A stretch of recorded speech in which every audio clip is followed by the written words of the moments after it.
Hello विद्रोही जी, हाँ मैं कोरोना बोल रहा हूं। अरे वही कोरोना जो विषाणु है, जहरीली कीटाणु है। मैं खुद भारत आने से कतरा रहा था, इसलिए चीन से इटली, अमेरिका, फ्रांस और ईरान जा रहा था, लेकिन मुझे भारत में लाया गया विमान से और बड़े सम्मान से। कोनिका कपूर के सहारे कई शहर घुमाया गया, नचाया गया, राष्ट्रपति और सांसद से भी मिलाया गया। मेरे पांव नहीं, मैं मानों के सहारे मंदिर, गिरजा, गुरुद्वारे गया। तब तक मैं विषाणु था, जहरीला कीटाणु था।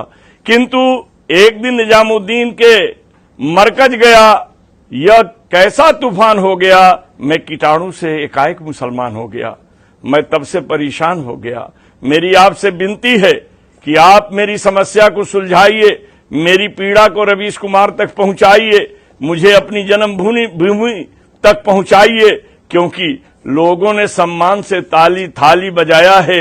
मेरे नाम पर एक दीप जलाकर दिवाली भी मनाया है। कुछ लोगों ने नाचा है डांडिया, मुझसे खतरनाक है यहाँ की कुछ मीडिया। मैं परेशान हूं कि कैसे घर जाऊंगा, मैं परेशान हूं कि कैसे घर जाऊंगा।